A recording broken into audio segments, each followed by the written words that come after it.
أشهد أن لا إله إلا الله وحده لا شريك له وأشهد أن محمدا عبده ورسوله أما بعد فأعوذ بالله من الشيطان الرجيم بسم الله الرحمن الرحيم الحمد لله رب العالمين الرحمن الرحيم مالك يوم الدين إياك نعبد وإياك نستعين اهدنا الصراط المستقيم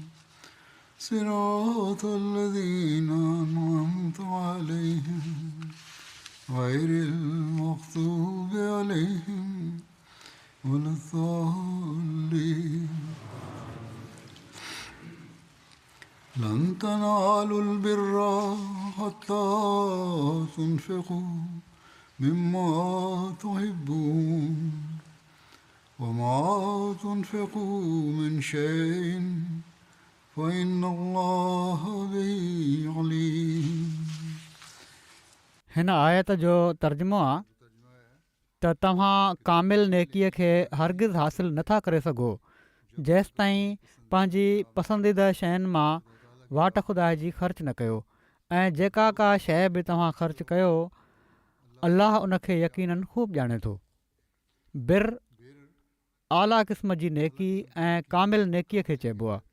जहिड़ो की अलाह ताला क़ुर शरीफ़ में फ़रमाए थो त कामिल नेकी तव्हां उन वक़्त ताईं हासिल नथा करे सघो जेसि ताईं तव्हां पंहिंजी पसंदीदा शयुनि खे अलाह ताला जी रज़ा ख़ातिर क़ुर्बान न कयो ऐं उन्हनि खे अलाह ताला जी रज़ा जे लाइ ख़र्च न कयो.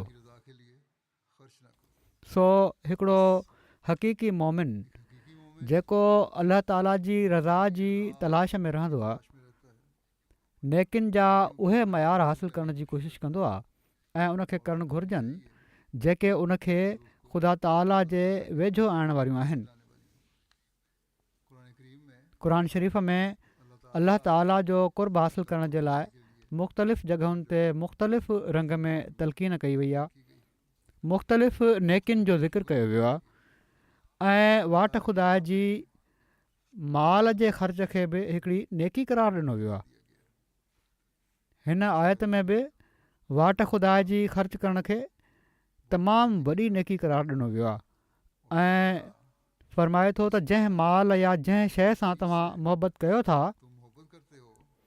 जेकॾहिं उहा ख़ुदा ताला जी वाट में ख़र्च कंदव त तॾहिं हीअ वॾी नेकी हूंदी. बेशक अलाह ताला हर नेकीअ जो अजुरु ॾींदो आहे जेका उन जी रज़ा हासिल करण जे लाइ कई वञे.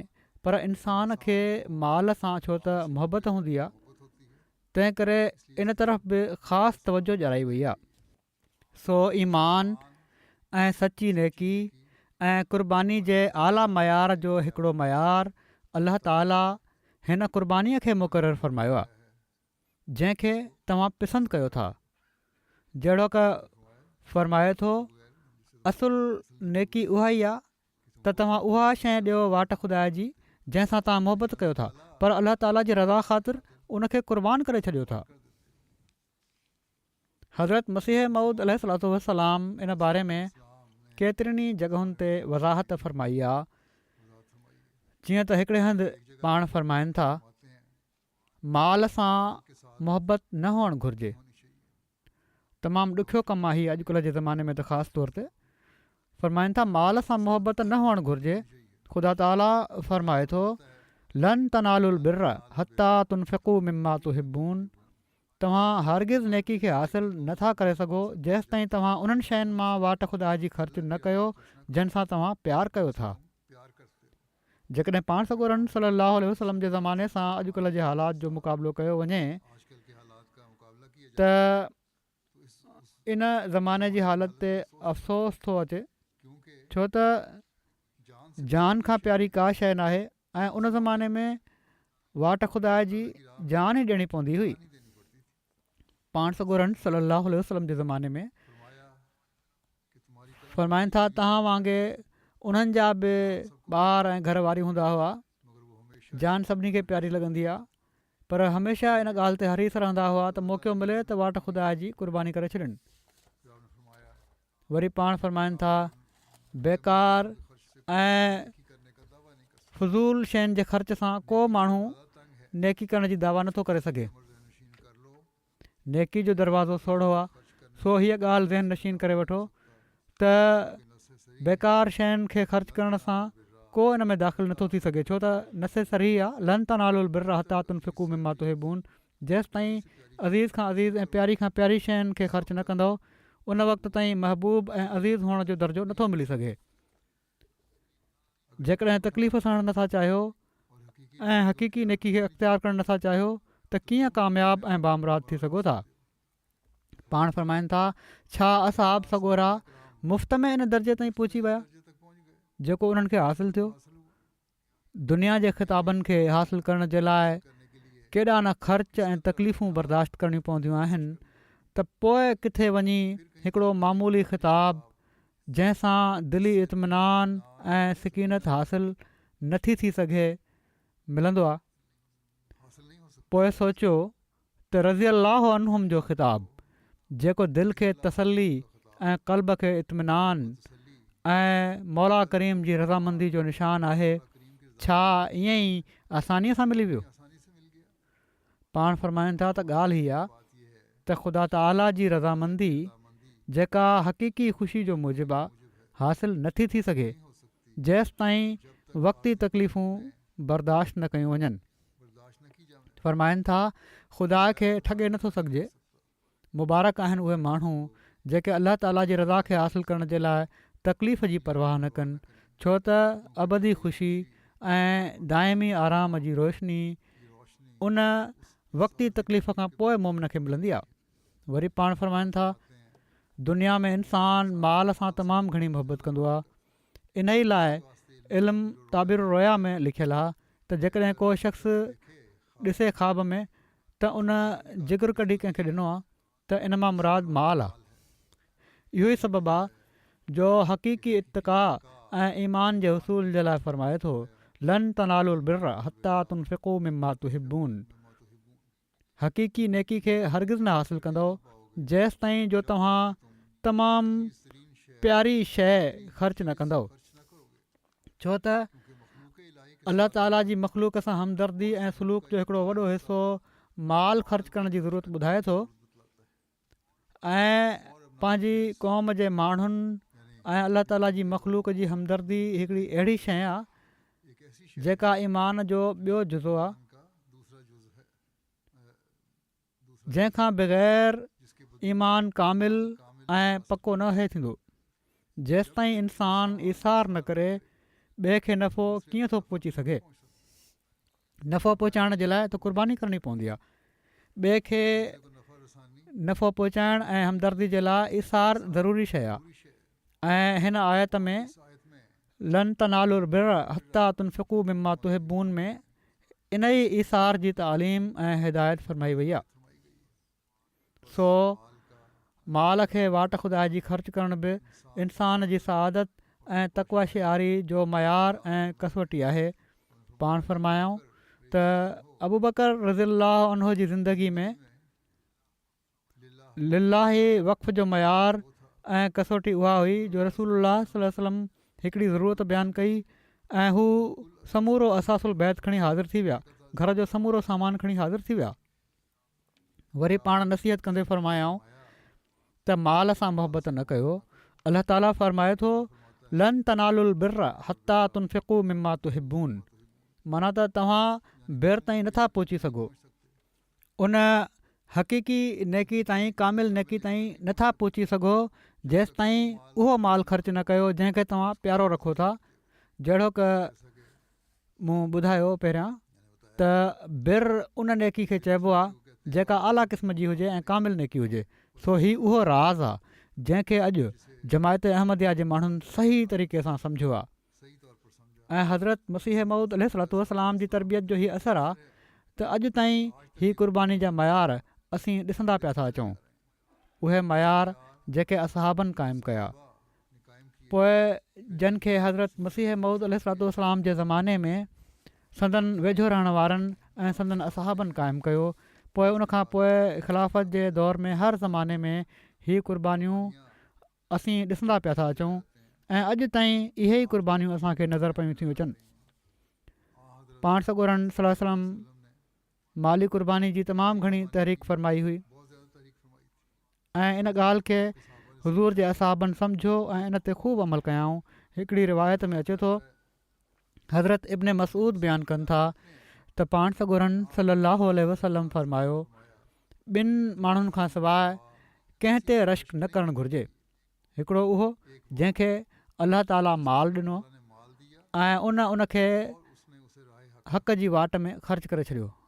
ॿियो उहो माण्हू जंहिंखे अलाह ताला सम्झ, दानाई ऐं इल्मु ऐं हिकमत ॾिनी, जंहिंजी मदद सां हू माण्हुनि जा फ़ैसिला कंदो आहे ऐं माण्हुनि खे सेखारींदो आहे। सो हीउ मयार हुयो जेको पाण सॻोरनि सल्लल्लाहु अलैहि वसल्लम पंहिंजे असहाबनि में क़ाइमु फ़रमाइण जे लाइ नसीहत फ़रमाई ऐं हीउ क़ाइमु थियो। हिकिड़ी रिवायत में अचे थो जेका हज़रत अबू मसूद अंसारी खां रिवायत आहे त रसूलुल्लाह सल्लल्लाहु अलैहि वसल्लम जॾहिं सदको करण जो इरशाद फ़रमाईंदा हुआ त असां मां को बाज़ारि वेंदो हुयो, उते महिनत मज़ूरी कंदो हुयो, उनखे महिनताणे तौरु हिकिड़ो मुद अन वग़ैरह मिलंदो हुयो। हीउ मुद बि हिकिड़ो पैमानो आहे, कुझु किलो जे बराबरि या जेका शइ बि मिलंदी हुई हू उनखे सदको करे छॾींदो हुयो।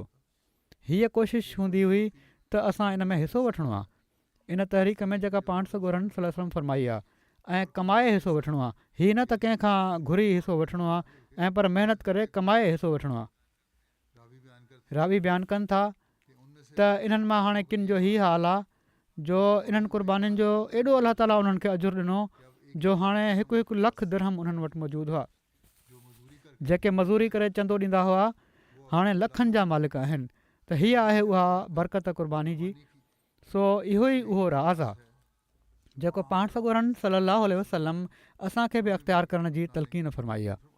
इहा ई उहा शइ आहे जंहिंजी अलाह ताला क़ुर शरीफ़ में असांखे नसीहत फ़रमाई आहे त तव्हां वाट खुदा जी ख़र्च कयो ऐं उन मां ख़र्च कयो जंहिंसां तव्हांखे मोहबत आहे। रिवायतुनि में हीउ बि अचे थो त पाण सॻोरा सल्लल्लाहु अलैहि वसल्लम कॾहिं कॾहिं तहरीक कंदा हुआ चंदनि जी त असहाब घर में जेको कुझु हूंदो हुयो खणी ईंदा हुआ ऐं मुख़्तलिफ़ शयुनि जा उते ढिग लॻी वेंदा हुआ।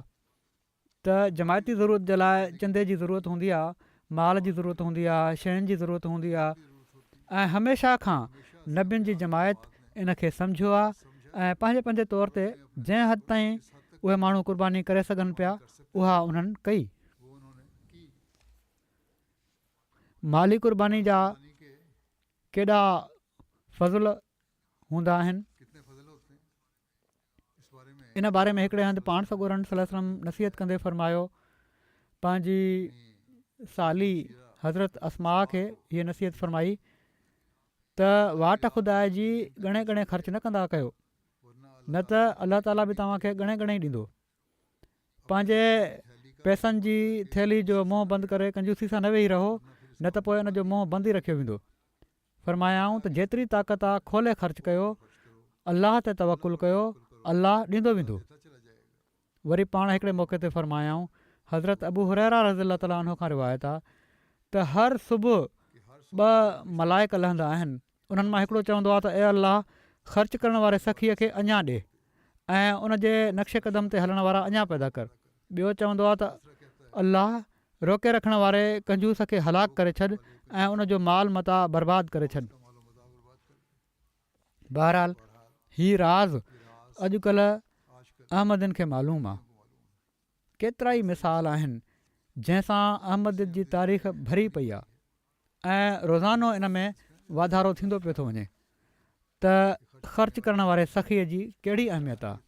हिकिड़े शख़्स लिखियो त मूं वटि सिर्फ़ु थोरी रक़म हुई ऐं इन रक़म मां कारोबार करिणो हो, के ज़रूरी शयूं वठणियूं हुयूं, हालात तमामु अणमुवाफ़िक़ हुआ ऐं मूंखे सम्झ न पई अचे त हीउ कारोबार थी बि सघंदो या न। मुंहिंजे पीउ मूंखे चयो त हीअ जेतिरी बि रक़म आहे तूं चंदे में ॾेई छॾ, अलाह ताला ख़ातिर क़ुर्बान करे छॾ, जीअं त मूं चंदो ॾेई छॾियो। ऐं अलाह ताला अहिड़ा सामान पैदा फ़रमाया जो हिकिड़ो अहिड़ो ऑडर मूंखे मिली वियो जंहिंजे करे केतिरा ई भेरा वधीक उन रक़म खां मूंखे रक़म मिली वई। ऐं पोइ मां उहो कारोबार शुरू कयो ऐं उन में अलाह ताला अहिड़ी बरकत विधी जो तमामु घणो माल अचणु लॻी पियो। त हीअ तजुर्बा अलाह ताला हिन ज़माने में बि हज़रत मसीह मौद अलैहिस्सलाम खे मञण वारनि संदन ग़ुलामनि खे उन्हनि जे ईमान में वाधारे जे लाइ ॾेखारींदो रहंदो आहे। पाण सॻोरन सल्लल्लाहु अलैहि वसल्लम मुख़्तलिफ़ मौक़नि ते माली क़ुर्बानीनि जे लाइ तमामु घणी तारीख़ फ़रमाई आहे। हज़रत हसन रज़ी अलाह ताला अन्हु रिवायत कनि था त पाण सॻोरन सल्लल्लाहु अलैहि वसल्लम फ़रमायो आहे ऐं हीअ हदीस कुदसी आहे, माना त अलाह ताला जे हवाले सां पाण ई बयानु फ़रमायो अथनि त अलाह ताला फ़रमाए थो त ऐं आदम जा पुट तूं पंहिंजो खज़ानो मूं वटि रखराए मुतमइन थी वञ, न बाहि लॻण जो ख़तरो आहे, न पाणी में ॿुॾण जो खुटको आहे ऐं न कंहिं चोर जी चोरीअ जो डपु आहे। मूं वटि रखियल खज़ानो पूरो तोखे ॾींदुसि उन ॾींहुं जॾहिं त तूं इन जो सभिनी खां वधीक मुहताज हूंदे। माना त मरण खां पोइ जी ज़िंदगी जॾहिं इंसान खे का ख़बर ई नाहे हूंदी त उन सां कहिड़ो वर्ताव थियणो आहे, उनखे पंहिंजनि नेकिन जो त पतो नाहे हूंदो। उन वक़्तु अलाह ताला फ़रमाए थो त तुंहिंजूं क़ुर्बानियूं जेके आहिनि मां तोखे उन्हनि जो अजुरु ॾींदुसि ऐं इन जे ज़रिए सां तुंहिंजी बख़्शिश जा सामान थी वेंदा। हीअ आहे उहो सौदो जेको अलाह ताला हिकिड़े मोमिन सां करे थो। हज़रत मसीह मौद अलैहिस्सलाम हिकिड़े हंधि फ़रमाइनि था, मां यकीननि सम्झां थो त बुख़ुल ऐं ईमान हिकु दिलि में गॾु नथा थी सघनि। जेको शख़्स सचीअ दिलि सां ख़ुदा ताला ते ईमान आणे थो उहो पंहिंजो माल सिर्फ़ु उन माल खे नाहे सम्झंदो जेको उन जी संदूक में बंदि आहे, ऐं पर हू ख़ुदा ताला जे सभिनी ख़ज़ाननि खे पंहिंजा ख़ज़ाना सम्झंदो आहे।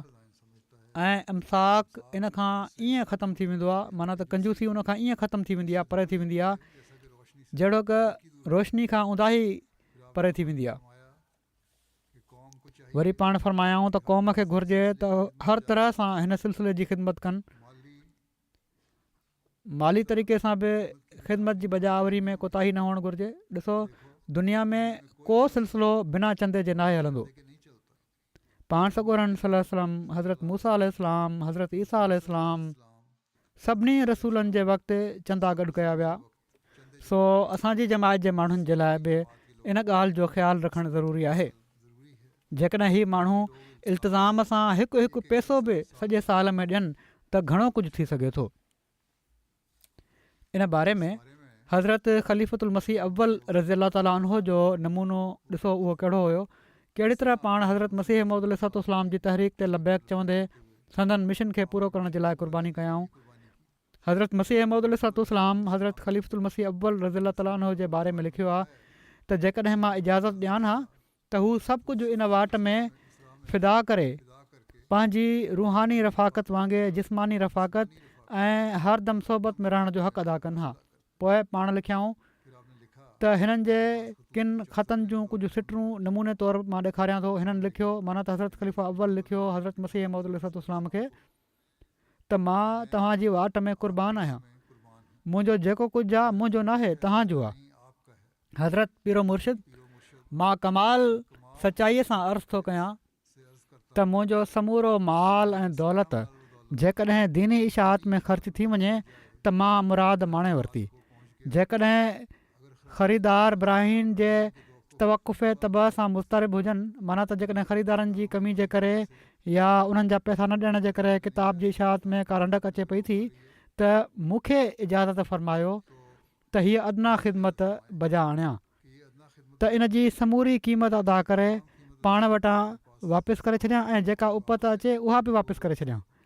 ऐं वॾे दर्द सां पाण फ़रमायाऊं त मुंहिंजी हीअ सआदत आहे। ऐं पर पाण फ़रमायाऊं त मुंहिंजी मर्ज़ी आहे, हज़रत मसीह मौद अलैहिस्सलाम खे अर्ज़ु कयऊं त मुंहिंजी मर्ज़ी आहे त ब्राहीन जी तबाह जो समूरो ख़र्च मूं ते विधो वञे।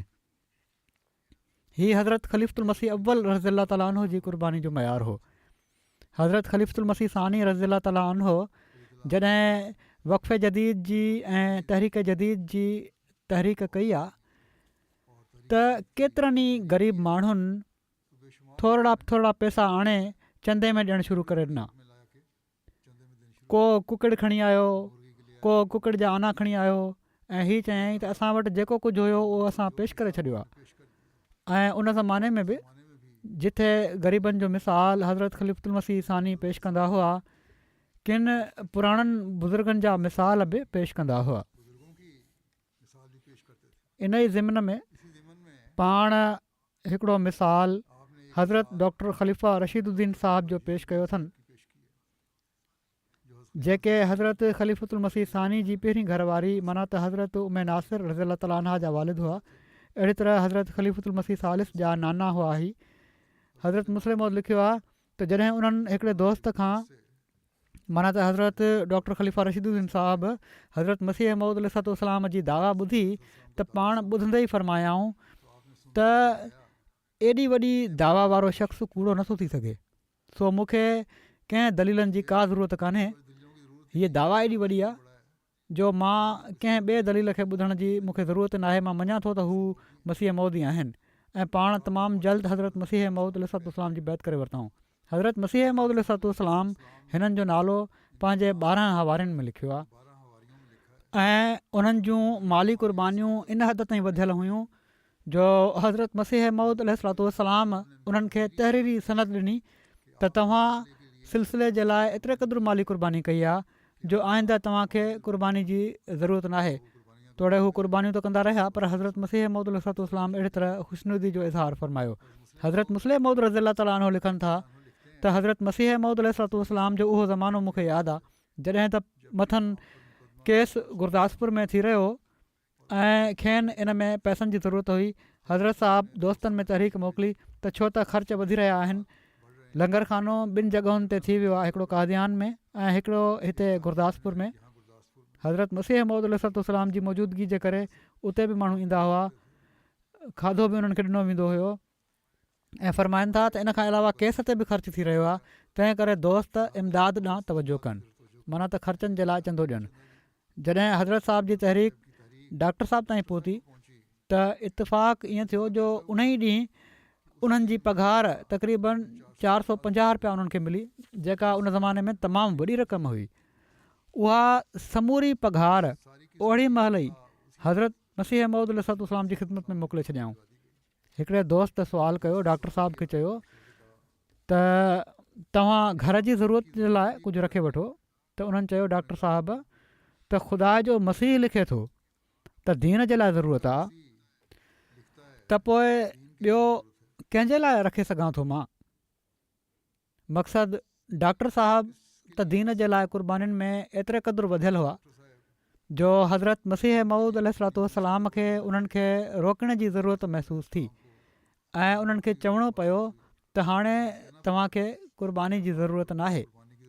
सो ही नमूना हुआ जेके पुराणनि असहाबनि क़ाइमु कया ऐं हज़रत मसीह मऊद अलैहिस्सलाम जे असहाबनि क़ाइमु कया। पोइ हर ख़िलाफ़त जे दौर में ही नमूना नज़र अचनि था। हज़रत मसीह मऊद अलैहिस्सलाम जे ज़माने जा ई 1-2 वाक़िया ॿिया बयानु करे थो छॾियां। हज़रत सूफ़ी नबी बख़्श साहिबु मुहाजिर कादियान चवनि था त हिकु दफ़ो मां सालियाने जलसे ते हाज़िर थियुसि त मूं अर्ज़ु कयो त मां ख़लवत में अलॻि हज़रत मसीह मऊद अलैहिस्सलाम खे कुझु अर्ज़ु करिणो आहे। हज़रत मसीह मऊद अलैहिस्सलाम फरमायो अंदरि हलियो आहे। चवनि था त इतफ़ाक़ सां उहा दरी खुलियल रही, जंहिं दर मां अंदरि दाख़िल थिया हुआ उहो खुलियल रहियो ऐं मूंसां गॾु के ॿिया माण्हू बि अंदरि अची विया। मूं अर्ज़ु कयो त वालिद साहिबु चवनि था त असां छोकिरे खे सुठी ऐं आला तालीम ॾिनी आहे, जॾहिं खां मुलाज़िम थियो आहे असांजी का ख़िदमत न कई अथई। वालिद साहिब खे शिकवो आहे त एॾी तालीम ॼाराई आहे पुट खे, असांजी का ख़िदमत नथो पियो करे, जेका माली मदद करणु घुरिजे नथो करे। त हीअ चवनि था त मूं अर्ज़ु कयो हज़रत मसीह मऊद अलैहिस्सलाम खे त पीउ हीअ थो चवे त आला तालीम ॼाराई आहे ऐं का ख़िदमत नथो पियो करे, ऐं घरवारी चए थी त चङो अहमदी थियो आहे, जेको कुझु मूं वटि ज़ेवर हुयो उहो बि विकामजी वियो, हर शइ वञी चंदे में ॾेई थो अचे।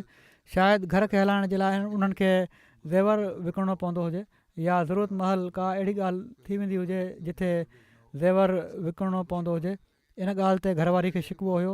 चवणु लॻा त पीउ खे बि शिकवो आहे, घरवारी खे बि शिकवो आहे। ऐं पोइ हज़रत मसीह मौद अलैहिस्सलाम जी ख़िदमत में अर्ज़ु कनि था त हिते मां ॾिसां थो, हाणे मां कादियान आयो आहियां, हितां जा नज़ारा ॾिसां पियो थो त हिन सिलसिले जी ख़िदमत जे लाइ तव्हांजा मुरीद हज़ारे रुपया क़ुर्बान करे था छॾनि।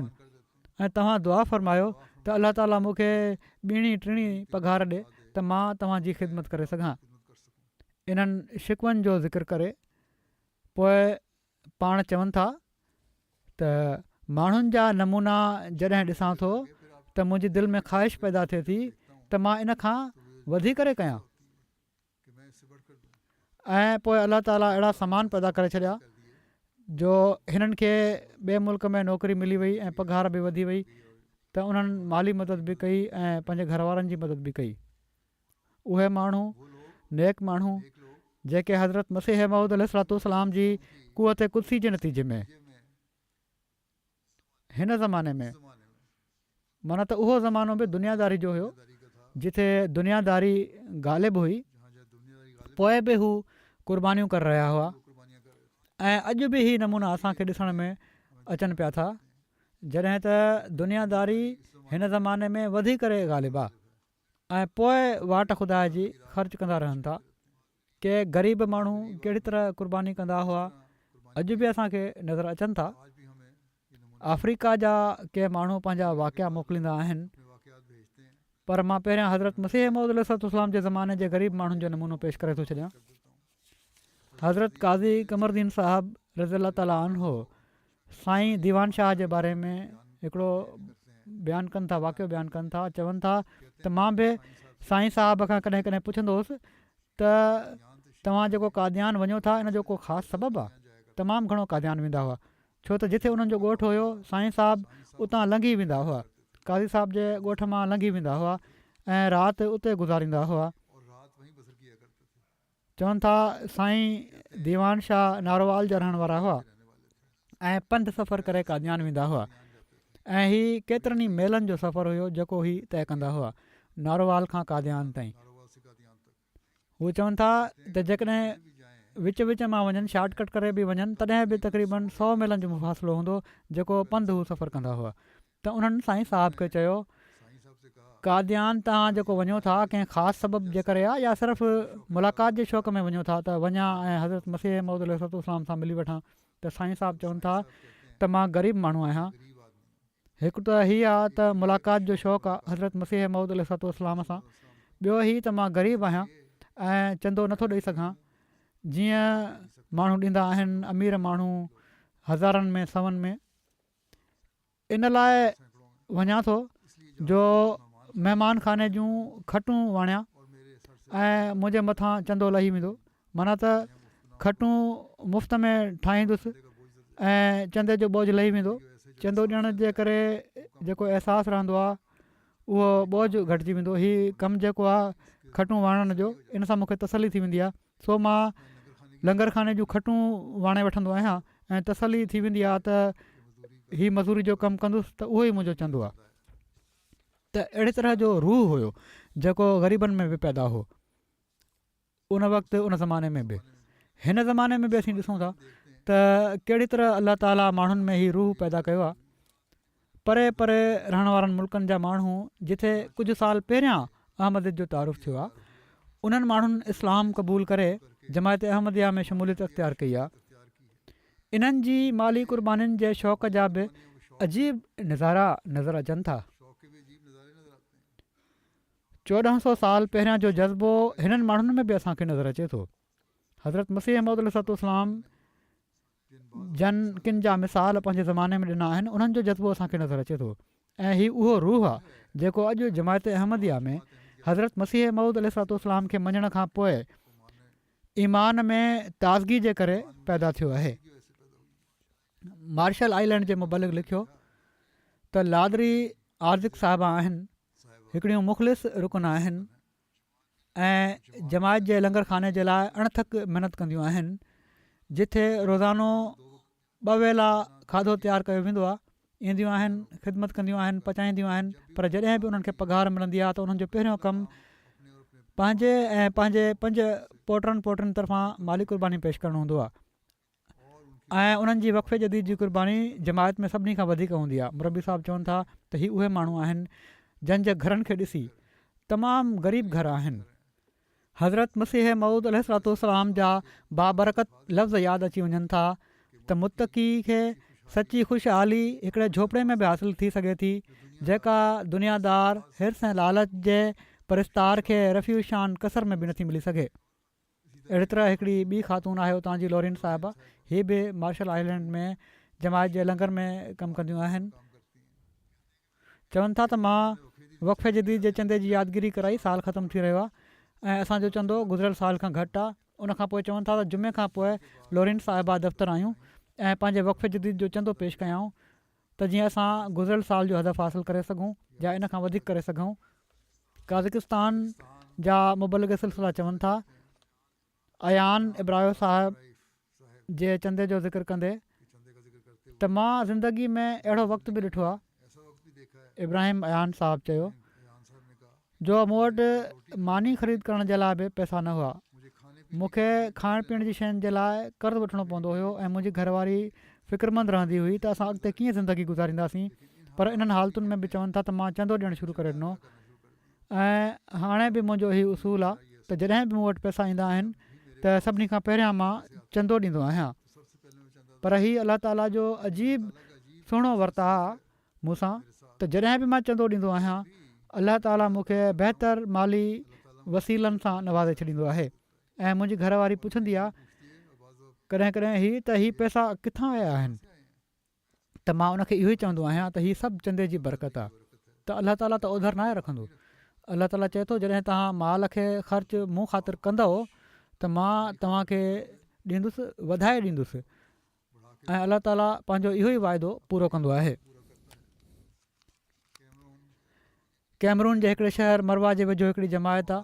उतां जा हिकिड़ा दोस्त आहिनि मोहम्मद यूसन साहिबु, चवनि था मां ग़रीब हुउसि, माण्हुनि जे फार्म ते कमु कंदो हुउसि, पर आमदी थियण खां पोइ मां चंदो ॾियणु शुरू करे ॾिनो ऐं चंदे जी बरक़त सां अलाह ताला न सिर्फ़ु मुंहिंजे इन चंदे खे क़बूलु कयो ऐं पर एतिरे क़दुरु नवाज़ियईं जो मुंहिंजो पंहिंजो फार्म बणिजी वियो। ऐं हीअ शइ मूंखे तसली ॾियाराए थी त अलाह ताला इन खे क़बूलु करे वरितो आहे, छो त मूंखे अलाह ताला तमामु घणो नवाज़ियो आहे ऐं मूंखे मालिक बणाए छॾियईं फार्म जो। किथे मां मज़ूरी कंदो हुउसि ऐं किथे मां हाणे पंहिंजे फार्म जो मालिक बणिजी वियो आहियां।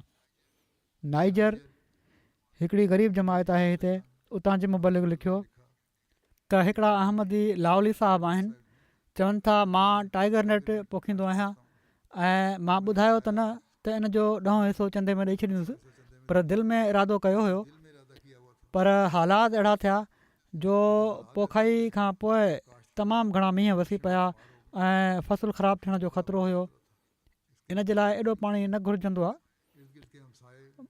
चौधारी जा पाड़ेसरी जेके हुआ उन्हनि जा फ़सुलु ख़राबु थी विया, तमामु घटि थिया, पर अलाह ताला मुंहिंजे फ़सुल में एॾी बरक़त विधी जो जिथे माण्हुनि खे मूंखां वधीक ज़मीनुनि में 5-6 ॿोरियूं मिलंदियूं हुयूं उते मूंखे 10 ॿोरियूं हासिलु थियूं ऐं पर 11 ॿोरियूं बि मुंहिंजी ॿनियुनि मां हासिलु थींदियूं रहियूं। ऐं अहिड़ियुनि हालतुनि में जॾहिं त फ़सुलु ख़राबु थी वञे त क़ीमतूं बि वधी वेंदियूं आहिनि ऐं मार्केट में पैसा इंसानु सुठा कमाए सघे थो, पर उन्हनि पैसे जी लालच न कई ऐं उन्हनि वाइदो दिलि में कयो हुयो अलाह ताला सां ऐं कंहिंखे बि ॿुधायो न हुयऊं, छो त दिलि में अलाह ताला सां वाइदो करे वरितो हुअऊं। तंहिं करे अलाह ताला ख़ातिर क़ुर्बानी जे लाइ तयारु थी विया ऐं पंहिंजे वाइदे जे मुताबिक़ उहा 11हीं ॿोरी जेका बि उन्हनि जमायत खे चंदे में ॾियणी हुई उहा ॾेई छॾी ऐं माल जी मोहबत हिननि ते ग़ालिब न आई। सो ही उहे क़ुर्बानी करण वारा माण्हू आहिनि जेके अॼु बि असांखे जमायत अहमदिया में नज़र अचनि था ऐं हर मुल्क में नज़र अचनि था। गैम्बिया जी हिकिड़ी जमायत आहे योरोबावल, उतां जा सदर साहिबु चवनि था उन्हनि खे किथां कुझु रक़म मिली जेका उन्हनि 2 हिसनि में विराए छॾी। हिकिड़ो हिसो चंदे जे लाइ रखे छॾियऊं ऐं ॿियो हिसो ज़ाती इस्तेमाल जे लाइ रखे वरितऊं। चवनि था बदकिस्मती सां उन्हनि जी ज़ाती इस्तेमाल जी जेका रक़म हुई उहा गुम थी वई। हाणे हिननि वटि सिर्फ़ु चंदे वारी रक़म बाक़ी हुई जेका हू इस्तेमालु करे सघनि पिया, पर बावजूदु ज़रूरत जे उन्हनि चंदे जी रक़म ज़ाती तौर ते इस्तेमालु न कई।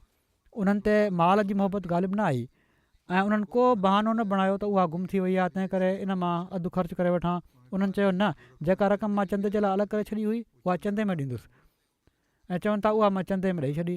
अलाह ताला जो करणु ईअं थियो जो कुझु वक़्त खां पोइ ई उहा गुम थियल रक़म उन्हनि खे लभी पई ऐं उन्हनि जी ज़रूरत पूरी थी वई।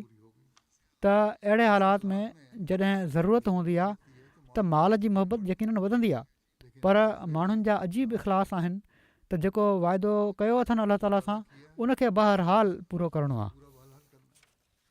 वरी हिकिड़ो ॿियो वाक़ियो आहे जिथे माल जी ज़रूरत ऐं माल जी मोहबत क़ुर्बानी ते ग़ालिब नथी अची सघे। नाइजर में ई मरावी रीजन जी हिकिड़ी जमायत आहे। अहमद सानी साहिबु वक़फ़े जदीद जो चंदो ॾियण वारा आहिनि। हिकिड़ा दोस्त हर साल तमामु बाक़ाइदगी सां चंदो ॾींदा आहिनि। हिन साल रीजन में ॿोॾि जे करे फ़सुलु ख़राबु थी विया। ख़्यालु हुयो त इन लाइ माण्हू चंदो घणो न ॾेई सघंदा, त पर उन्हनि माना त सानी साहिबु चयो त बेशक घणो मींहुं वसण जे करे ऐं ॿोॾि जे करे फ़सुलु ख़राबु थी विया हुआ। बेशक ॿोॾि जे करे फ़सुलु त भला न आहिनि थिया, पर इन जे करे हू चंदे में कमी न कंदा ऐं चंदो जेतिरो चंदो हू पहिरियां ॾींदा हुआ उनखां वधी करे उन्हनि ॾिनो। वरी हिकिड़ो ॿियो किसो आहे त ज़रूरत जे बावजूदु क़ुर्बानी खे तरजीह ॾिनऊं। नाइजर में जमायत आहे डिप्सू, उते मींहं घटि वसिया जंहिंजो पोख ते तमामु ख़राबु असरु पियो। किथे मींहं घणा वसनि था, किथे घटि था वसनि, आफ़तूं आहिनि। अक्सर माण्हू जमायतूं जेके आहिनि असांजूं अफ्रीका में ॻोठाणियूं जमायतूं आहिनि। ॿियो उते मुल्क जी सियासी सूरत हाल बि अॼुकल्ह तमामु ख़राबु आहे। महांगाई में बि ॾाढो वाधारो थियो आहे। हीअ सूरत हाल ॾिसी मौलम चवनि था त मूंखे परेशानी हुई त हिननि माण्हुनि वटि त पैसा ई कोन्हनि, हू चंदो किथां ॾींदा। पर जॾहिं ॻोठ वारनि खे ॿुधायऊं त वक़फ़े जदीद जो साल हाणे ख़तमु थिए पियो थो, त उते हिकिड़ा शाफ़ी साहिबु आहिनि, शाफ़ी अंगो साहिबु, उन्हनि बि चयो त हर साल असां बाक़ाइदगी सां चंदो ॾींदा आहियूं ऐं को अहिड़ो साल नाहे आयो जॾहिं अलाह ताला असांखे वधाए न मोटायो हुजे। तंहिं करे चंदे जी बरकत सां अलाह ताला असांखे नवाज़ींदो आहे ऐं असांजा मुआशी हालात बि सही थींदा आहिनि। बावजूदु तंगी जे असां बहितर थींदा आहियूं। तंहिं करे असां पोइ ते न हटंदासीं, असां चंदो ॾींदासीं ऐं उन्हनि ॾिनो। हिते बि उहा ई ॻाल्हि आहे त माल जी मोहबत उन्हनि ते ग़ालिब न आई।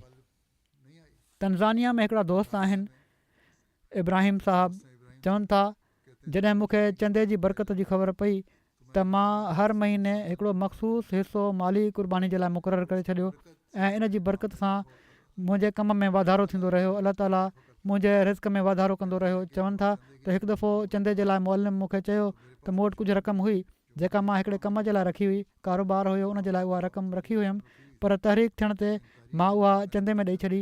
ॿिए ॾींहुं फ़ोन करे उन माल विकिणण वारे जंहिंखां मां ख़रीद करिणो हुयो उनखे मूं चयो त मूं वटि हाणे पैसा कोन्हनि, इन लाइ मां तोखां माल न खणी सघंदुसि जेको मां वठिणो हुयो।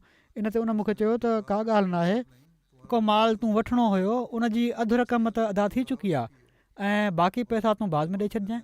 चवनि था मूंखे हीअ त नाहे ख़बर त अधु रक़म किथां अदा कई आहे ऐं कंहिं अदा कई आहे। मूंखे अॼु ताईं हीअ राज़ सम्झ नाहे आयो त अलाह ताला कॾहिं अहिड़ी तरह बि मदद करे छॾींदो आहे जो ख़बर ई नाहे पवंदी।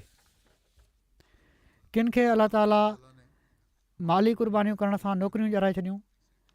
चेक रिपब्लिक मां हिकिड़ा ख़ादिम ॿुधाइनि था, लोकल माण्हू आहिनि उतां जा चेक रिपब्लिक जा, त कहिड़ी तरह अलाह ताला मूंखे माली क़ुर्बानी जी फ़िलासफ़ी सम्झाए रहियो आहे। चवनि था मूंखे माली क़ुर्बानी जे करे हिकिड़ी नई रुहानी ज़िंदगी अदा थी आहे। मां पंहिंजे साथी शागिर्दनि खे ॾिसां थो, हू परेशानियुनि में गिरफ़्तार आहिनि, पर मां तमामु सुकून में आहियां। जिथे हर हिकु पैसा गॾु करण में मसरूफ़ आहे, उते ख़ुदा जे फज़ल सां मुंहिंजी हीअ आदत बणिजी चुकी आहे त जेको बि पैसो हथ में अचे थो उहो वाट ख़ुदा जी क़ुर्बान करे छॾींदो आहियां। मुंहिंजा दोस्त चवनि था इन जो को फ़ाइदो न आहे, पर मुंहिंजो ख़ुदा शाहिद आहे त मुंहिंजी ज़िंदगी इन सां वाबस्ता आहे। चवनि था मां पंहिंजी फील्ड में नौकिरी जी ॻोल्हा में हुअसि, ॾुखियाई पेश पई अचे, ख़ुदा जे फज़ल सां चंदे जी बरकत सां उहा ख़तमु थी वई। रहाइश कोन हुई, अलाह ताला रहाइश जो इंतज़ामु फ़रमाए छॾियो। चवनि था पहिरियां हर वक़्तु मुंहिंजो खीसो ख़ाली रहंदो हुयो, पर हाणे मुंहिंजो खीसो अलाह ताला जे फज़ल सां हर वक़्तु भरियलु रहंदो आहे। चंदा बि ॾींदो आहियां त अलाह ताला पोइ बि किथां भरे छॾींदो आहे। इंडिया मां उतां जा इंस्पेक्टर साहिबु लिखनि था हिकिड़ा दोस्त आहिनि, उन्हनि जो वक़फ़े जदीद जो चंदो 24,000 हुयो, कुझु ॾींहं रहिजी विया हुआ। उन्हनि चयो त मूं वटि कुझु रक़म आहे, पर हिकिड़े अहम कम में मां हीअ ॾियणी आहे रक़म। त उन्हनि खे मूं चयो त हीउ वक़फ़े जदीद जो साल जो आख़िर आहे, तव्हां ॾिसी वठो जेको बि तव्हां मुनासिबु सम्झो था ॾियणी आहे या बाद में ॾींदो, त उन्हनि चयो त अलाह ते तवकुल थो कयां ऐं रक़म चंदे जी अदायगी में ॾेई छॾियऊं। ॿिए ॾींहुं मौसूफ़ जी फ़ोन आई त हिकिड़ी तमामु वॾी रक़म किथे फाथल हुई कारोबार जी, उहा ओचितो मिली वई आहे ऐं पूरी रक़म त नाहे मिली, पर उन मां 50,000 मिली विया आहिनि ऐं बाक़ी रक़म जो बि ॾियण वारे वाइदो कयो आहे त जल्दी ॾींदुमि। त अलाह ताला ॾिसो इनखे चयो त अच्छा तूं मुंहिंजी ख़ातिर माल जी मोहबत खे छॾे पियो थो ऐं ज़ाती ज़रूरतुनि खे छॾे पियो थो, जमायती ज़रूरतुनि खे पूरो करण जी कोशिशि करीं थो, त मां तुंहिंजी मदद थो कयां। त अहिड़ी तरह अलाह ताला मदद कंदो आहे। जमायत अहमदिया में अलाह ताला जे फज़ुल सां ही जेके ख़र्च थी रहिया आहिनि, हज़रत मसीह मौद अलैहिस्सलाम जहिड़ी तरह फरमायो आहे त को दुनिया में नबी नाहे अहिड़ो थी गुज़रियो जंहिं जमायती निज़ाम खे हलाइण जे लाइ माली तहरीक न कई हुजे। जमायत अहमदिया में बि जमायती निज़ाम खे हलाइण जे लाइ तहरीकूं करणियूं पवंदियूं आहिनि। असांजा दुनिया में जेतिरा मिशन आहिनि, तहरीक जदीद ऐं वक़फ़े जदीद जा चंदा जेके आहिनि उहे ई ख़ालिस्तनि मर्कज़ में ईंदा आहिनि, बाक़ी त मक़ामी मुल्कनि में ई ख़र्च थी वेंदो आहे। पर अफ्रीकन मुल्कनि में एॾा माण्हू अमीर न आहिनि, बावजूदि हिन जे हू चंदा ॾींदा आहिनि, पर ख़र्च तमामु घणा आहिनि। मिशन हाउस आहिनि, मस्जिदूं आहिनि जेके हलनि पियूं थियूं। अफ्रीका में हिन वक़्तु 7,953 मस्जिदूं ठही चुकियूं आहिनि ऐं 306 मस्जिदूं ठहनि पियूं थियूं ऐं अहिड़ी तरह हर साल केतिरनि ई मस्जिदुनि ठाहिण जो मनसूबो ठाहियो वेंदो आहे। 1860 मिशन हाउस हलनि पिया था, कुझु मसवाड़ ते बि आहिनि, कुझु पंहिंजा मरकज़ी मुबलिक 400 जे अंग में आहिनि, उते कमु कनि पिया था। 2000 खां वधीक मोलमीन कमु कनि पिया था। पोइ कादियान आहे, पोइ साउथ अमरीका जे मुल्कनि में ॿेटनि में मरकज़ मां ख़र्च वेंदो आहे, उते उन्हनि जा ख़र्च पूरा न आहिनि थींदा। मिशन जा ख़र्च पूरा करण जे लाइ रनिंग एक्सपेंडिचर तमामु घणा हूंदा आहिनि। लिटरेचर जे विरहाङे जे लाइ ख़र्च आहिनि। लिटरेचर बि कॾहिं कॾहिं हितां मोकिलियो वेंदो आहे। अक्सर इन्हनि मां वॾनि किताबनि खां अलावा ऐं उहे बि इन्हनि मां केतिरा ई किताब मुफ़्त में विरहाया वेंदा आहिनि। नंढो लिटरेचर त मुफ़्त हूंदो आहे, कुझु उते इशाअत बि थींदी आहे कुझु लिटरेचर जी। त ही समूरियूं रक़मूं अलाह ताला पंहिंजे फज़ुल सां ख़र्च जे लाइ ॾींदो पियो थो वञे। कॾहिं कॾहिं सम्झ न आहे ईंदी त एॾा वसी प्रोग्राम आहिनि, एॾा ख़र्च थियनि पिया था ऐं उपत थोरी आहे। हाणे तहरीक जदीद ऐं वक़फ़े जदीद जे चंदे खे जेकॾहिं मिलाए वठूं, जेको ख़ालिस्तनि मर्कज़ में ईंदो आहे, त उहो तक़रीबन 30-31 मिलियन पाउंड बणिजे थो। पर अलाह ताला जे फज़ुल सां ई हीउ ख़र्चु आहे जो 106 मुल्कनि जे मिशन खे सालानी ग्रांट ॾिनी वेंदी आहे, उहा ई तक़रीबन इन जे बराबरि आहे। पोइ जामियात आहिनि, इन्हनि में केतिरा ई मिलियन ख़र्च थींदा आहिनि, उन्हनि खे ग्रांट ॾिनी वेंदी आहे। MTA आहे, इन ते केतिरा ई मिलियन ख़र्च थींदा आहिनि। पोइ मर्कज़ जा ख़र्च आहिनि। त हीउ ख़र्च अलाह ताला अहिड़ी तरह पूरा कंदो आहे जो सम्झ नथी अचे त कहिड़ी तरह पूरा करे पियो थो। कॾहिं कॾहिं हीउ ख़्यालु ईंदो आहे त शायदि तमामु घणा ख़र्च आहिनि, कीअं पूरा थींदा, पर अलाह ताला पंहिंजे फज़ुल सां ख़र्च पूरा कंदो वेंदो आहे ऐं इन में कॾहिं बि कमी अचणु नाहे ॾींदो। हीअ मिशन अलाह ताला जे फज़ुल सां जारी आहिनि, इन्हनि ते कमु थियनि पिया था। हज़रत मसीह मौद अलैहिस्सलाम खे अलाह ताला इहो ई फरमायो हुयो त माल त मां तोखे ॾींदुसि ऐं उहो माल अलाह ताला ॾिए पियो थो। अलाह ताला जमायत खे इन खे सही मसरफ़ में आणण जी बि तौफ़ीक़ हमेशह ॾींदो रहे, सही ख़र्च करण जी तौफ़ीक़ ॾिए ऐं कॾहिं कंहिं क़िस्म जी बेक़ाइदगी इन में न थिए। हज़रत मसीह मौद अलैहिस्सलाम फरमाइनि था त तव्हांजे लाइ मुमकिन न आहे त माल सां बि मोहबत कयो ऐं ख़ुदा ताला सां बि, सिर्फ़ु हिकिड़े सां मोहबत करे सघो था। सो ख़ुशकिस्मत उहो शख़्स आहे जेको ख़ुदा सां मोहबत करे।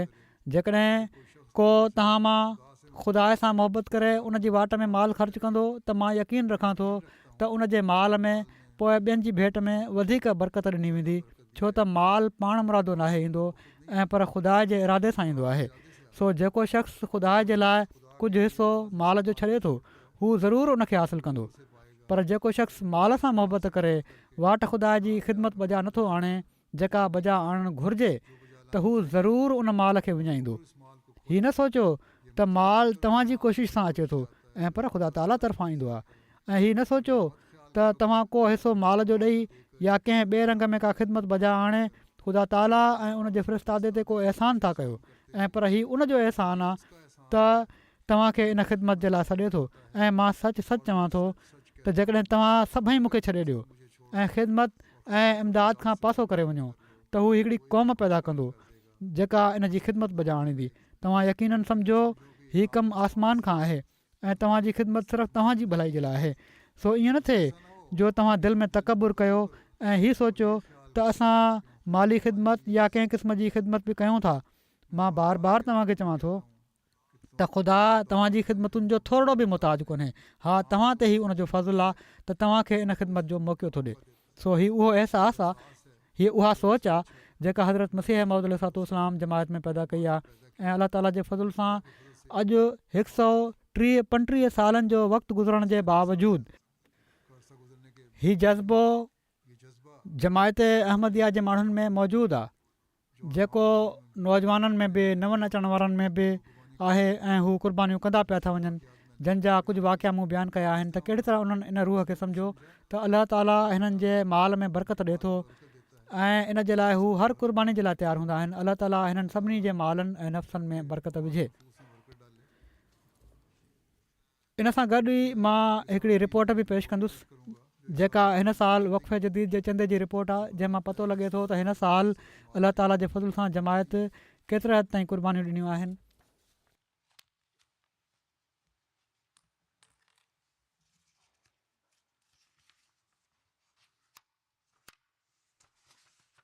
अलाह ताला जे फज़ुल सां वक़फ़े जदीद जो 67 साल ख़तमु थियो आहे 31 दिसंबर ते ऐं जमायत अहमदिया आलमगीर तरफ़ां 1,36,81,000 पाउंड माना त तक़रीबन 14 मिलियन जी माली क़ुर्बानी पेश थी आहे। हीअ वसूली गुज़िरियल साल खां 7,36,000 पाउंड वधीक आहे अल्हम्दुलिल्लाह। ऐं इन में क़ुर्बानीनि जे लिहाज़ खां रक़मुनि जे लिहाज़ खां पहिरें नंबर ते बरतानिया आहे। हिननि जो ऐं कैनेडा जो तमामु सख़्तु मुक़ाबिलो आहे।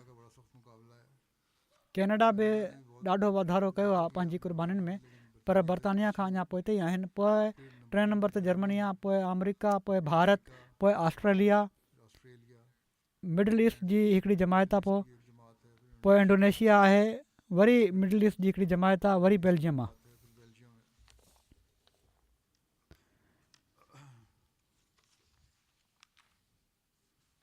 अफ्रीका में गॾियल वसूली जे लिहाज़ खां जेके जमायतूं आहिनि उन्हनि में घाना पहिरें नंबर ते, पोइ मॉरिशस आहे, पोइ नंबर 3 ते बुर्किना फासो आहे। हिते बि हालात तमामु मख़दूश आहिनि पर इन जे बावजूदु क़ुर्बानियूं ॾियनि पिया था। इन्हनि जूं केतिरनि ई जॻहियुनि जूं अञा त रिपोर्ट्स बि न आहिनि अची सघियूं छो त राब्ता कोन हुआ। पोइ तंज़ानिया आहे, पोइ लाइबेरिया आहे, गैम्बिया आहे, नाइजीरिया, सिरेलियून, बेनिन, कोंगो किंशासा। वक़फ़े जदीद जे माली निज़ाम में शामिलु थियण वारनि जो अंग जेके रिपोर्टूं आयूं आहिनि इन जे मुताबिक़ 15,51,000 आहे ऐं गुज़िरियल साल खां चंदो ॾियण वारनि में जेको वाधारो थियो आहे इन्हनि में बावजूदु ख़राबु हालात जे पाकिस्तान जे माण्हुनि में बि वाधारो थियो आहे। नाइजीरिया, कैमरून, सिरेलियून, गैम्बिया ऐं कांगो ब्राज़ील। बरतानिया जूं जेके 10 वॾियूं जमायतूं आहिनि क़ुर्बानी करण वारनि जूं, इन्हनि में फानहेम नंबर पहिरें ते आहे, पोइ वूस्टर पार्क, पोइ इस्लामाबाद, पोइ वॉल्सॉल, पोइ ऑल्डरशॉट साउथ, एश, चीम साउथ, जिलिंघम, ऑल्डरशॉट नॉर्थ, यूल। पहिरियां 5 रीजन जेके आहिनि इन्हनि में पहिरें रीजन ते आहे इस्लामाबाद, पोइ बैतुल फतूह, पोइ मिडलैंड्स, पोइ मस्जिद फज़ल, पोइ बैतुल एहसान। दफ़्तर अतफ़ाल ही वक़फ़े जदीद जो अलॻि हूंदो आहे। इन में पहिरियूं 10 जमायतूं जेके आहिनि उहे ऑल्डरशॉट नंबर 1 ते, ऑल्डरशॉट नॉर्थ, फॉनहेम, एश, ऑल्डरशॉट साउथ, बॉर्डन, चीम साउथ, इस्लामाबाद, रोहैम्पटन, वेल, मैनचेस्टर नॉर्थ, वॉल्सॉल। कैनेडा जूं इमारतूं जेके आहिनि वसूली जे लिहाज़ खां इन्हनि में पहिरें नंबर ते वॉन, पोइ कैलगरी, पोइ पीस विलेज, पोइ Vancouver, Toronto West, Brampton East, पोइ टोरंटो। ऐं कैनेडा जूं 10 वॾियूं जमायतूं जेके आहिनि उन्हनि में हैमिल्टन नंबर 1 ते, पोइ एडमिंटन वेस्ट, पोइ हैमिल्टन माउंटेन, पोइ मिल्टन वेस्ट, पोइ Baitulrahman Saskatoon, Durham west, Regina, Montreal west, पोइ बैतुल आफ़ियत, सिस्काटोन, विनीपेग, एडरी, लाइडमिनिस्टर, न्यू फाउंडलैंड। ऐं दफ़्तर अतफ़ाल में जेके नुमाया इमारतूं आहिनि उहे आहिनि वॉन नंबर 1 ते, टोरंटो वेस्ट, वैनकूवर, पोइ Peace Village, Calgary, Mississauga, Brampton East, Brampton West, Toronto. जमायतुनि में दफ़्तर अतफ़ाल में पहिरें नंबर ते Durham West, Hadiqa Ahmad, Bradford East, Montreal West, Hamilton East, Hamilton Mountain, Innisfil, Milton West, Windsor. Germany जूं 5 लोकल इमारतूं जेके आहिनि उन्हनि में हैम्बर्ग पहिरें नंबर ते, पोइ फ्रैंकफर्ट, वीरबादन, ग्रासग्राउ, रेडस्टड। 10 जमायतूं जेके आहिनि पहिरियां इमारात हुयूं, ही जमायतूं आहिनि रोडगांव, नीडा, रोडरमार्क, फ्लोरसाइम, नोएवेड, कोबलेंस, वाइनगार्टन, पिनेबर्ग, बर्लिन, नोइस। दफ़्तर अतफ़ाल में रीजन्स 5 रीजन्स जेके आहिनि पहिरें नंबर ते वीरबादन, पोइ Hamburg, Hessen, Sud East, Westfalen, Dietzenbach. अमरीका जूं 10 जमायतूं मैरीलैंड पहिरें नंबर ते, लॉस एंजलिस ॿिए नंबर ते, North Virginia, Silicon Valley, Seattle, Detroit, Chicago, Dallas, South Virginia, Austin. अतफ़ाल जे लिहाज़ खां हिननि जूं 10 जमायतूं आहिनि पहिरें नंबर ते सिएटल, पोइ Philadelphia, North Virginia, Georgia, Carolina, Chicago, Austin, Dallas, Oshkosh, Detroit, Maryland. Pakistan अलाह जे फज़ल सां हिते बि पंहिंजे लिहाज़ खां उन्हनि वॾी महिनत कई आहे ऐं क़ुर्बानियूं कयूं अथनि। इन में पहिरें नंबर ते हिते लाहौर आहे, पोइ ॿिए नंबर ते रबवा, पोइ 3 नंबर ते कराची। ऐं ज़िलनि जी पोज़ीशन जेका आहे बालगान जी उहा आहे इस्लामाबाद पहिरें नंबर ते, सियालकोट नंबर 2, फैसलाबाद, गुजरात, गुजरांवाला, सरगोदा, उमरकोट, मुल्तान, हैदराबाद, मीरपुर ख़ास। पहिरियों 10 जमायतूं जेके आहिनि पहिरें नंबर ते इस्लामाबाद, पोइ टाउनशिप लाहौर, दारुज़िक्र लाहौर, अज़ीज़ाबाद कराची, अल्लामा इक़बाल टाउन लाहौर, पोइ समनाबाद लाहौर, बैतुलफज़ल फैसलाबाद, मुल्तान शहर, दिल्ली गेट लाहौर, गुजरांवाला शहर। अतफ़ाल में जेके 3 वॾियूं जमायतूं आहिनि नंबर पहिरें ते लाहौर, नंबर 2 ते रबवा, नंबर 3 ते कराची। ऐं दफ़्तर अतफ़ाल में ज़िलनि जी पोज़ीशन हीअ आहे त इस्लामाबाद पहिरें नंबर ते, पोइ सियालकोट, पोइ नारोवाल, उमरकोट, रावलपिंडी, गुजरांवाला, मीरपुर ख़ास, गुजरात, हैदराबाद, शेखुपुरा। के ग़ैर मामूली मसाई करण वारियूं मजलिसूं जमायतूं बि आहिनि। भारत जूं पहिरीं 10 जमायतूं सूबनि में केरला पहिरें नंबर ते, पोइ तमिलनाडु, जम्मू कश्मीर, पोइ कर्नाटका, तेलंगाना, ओडिशा, पंजाब, वेस्ट बंगाल, महाराष्ट्र, उत्तर प्रदेश। 10 जमायतूं जेके आहिनि इन्हनि में पहिरें नंबर ते कोयम्बटूर, नंबर 2 ते कादियान, पोइ हैदराबाद, पोइ कालीकट, मंजेरी, बेंगलोर, मेला पलायाम, कलकत्ता, केरंग, कैरोलाई। ऑस्ट्रेलिया जूं 10 जमायतूं जेके आहिनि पहिरें नंबर ते कासिल हिल, पोइ मेलबर्न, लॉन्गवारन, मास्टन पार्क, पोइ Melbourne Clyde, Logan East, Melbourne Berwick, Penrith, Perth, Adelaide West. बालगन में ऑस्ट्रेलिया जूं जमायतूं जेके आहिनि कासल हिल पहिरें नंबर ते, पोइ Melbourne Langwarrin, Marsden Park, Logan East, Melbourne Berwick, Melbourne Clyde, Penrith, Perth, Adelaide West ऐं ब्लैक टाउन। अतफाल में आहिनि, इन्हनि जा आहिनि Melbourne Langwarrin, Perth, Plumpton, Adelaide South, Melbourne Clyde, Penrith, Melbourne West, Marsden Park, Brisbane Central ऐं Melbourne Berwick. अलाह ताला हिननि क़ुर्बानी करण वारनि जे मालनि ऐं नफ़्सनि में तमामु घणी बरकत अता फ़रमाए। हीअ बि दुआ कयो त ही 2025 जो साल जमायत जे लाइ बरकतुनि वारो साल थिए। अलाह ताला जमायत खे हर शर खां महफ़ूज़ रखे। पाकिस्तान में शिदत पसंद टोला जेके आहिनि ऐं ही गिरोह जेके आहिनि, इन्हनि खे कॾहिं कॾहिं ओभर ईंदो रहंदो आहे ऐं जमायत जी मुखालफ़त में किन जॻहियुनि ते क़ानून जी अड़ में ही हर क़िस्म जो ज़ुल्म करण जी कोशिशि कंदा रहंदा आहिनि। न मुक़ाम महफ़ूज़ आहिनि, न घर महफ़ूज़ आहिनि। अलाह ताला हिननि ज़ालिमनि जी पकड़ जा सामान जल्द फ़रमाए, पंहिंजी हिफ़ाज़त में रखे अहमदनि खे। रबवा में बि हिननि माण्हुनि जी वॾी नज़र रहंदी आहे, इन जी बेहिफ़ाज़त अलाह ताला फ़रमाईंदो रहे। दुरूद शरीफ़ ऐं किन दुआउनि ॾांहुं मां तवजो ॾियाराई हुई कुझु वक़्तु पहिरियां। इन तरफ़ पाकिस्तान जा अहमदी बि ख़ासि तवजो रखनि ऐं दुनिया जो हर अहमदी। बांग्लादेश जे अहमदनि जे लाइ दुआ कयो, अलाह ताला उन्हनि खे बि शिदत पसंदनि जे शर खां महफ़ूज़ रखे। ऐं शाम में बि हाणे नई हुकूमत आई आहे, अलाह ताला उते बि अहमदनि खे हर शर खां बचाए, पंहिंजी हिफ़ाज़त में रखे।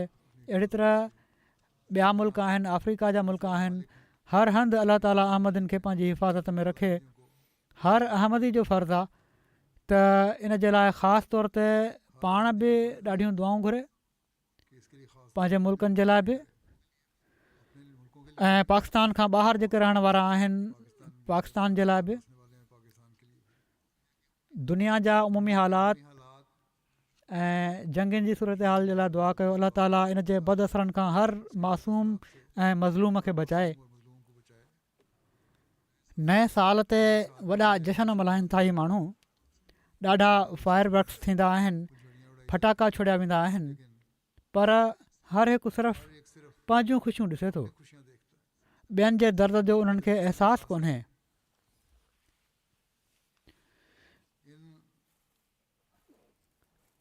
हिननि ते ग़रीब माण्हू जेके आहिनि, ग़रीब क़ौमूं जेके आहिनि, मज़लूम माण्हू जेके आहिनि, ताक़तवर क़ौमूं, उन्हनि ते ज़ुल्म कंदियूं पियूं थियूं अचनि।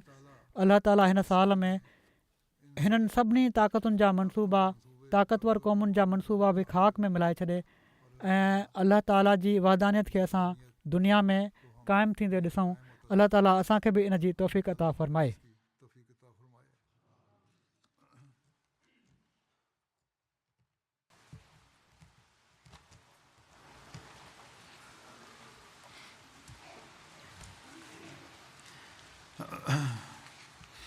अल्हम्दुलिल्लाह अल्हम्दुलिल्लाह नहमदुहु व नस्तईनुहु व नस्तगफिरुहु व नुमिनु बिही व नतवक्कलु अलैहि व नऊज़ु बिल्लाहि मिन शुरूरि अनफुसिना व मिन सय्यिआति अअमालिना मन यहदिहिल्लाहु फला मुदिल्ल लहु ومن يضلل فلا هادي له ونشهد أن لا إله إلا الله ونشهد أن محمدا عبده ورسوله عباد الله رحمكم الله إن الله يأمر بالعدل والإحسان وإيتاء ذي القربى وينهى عن الفحشاء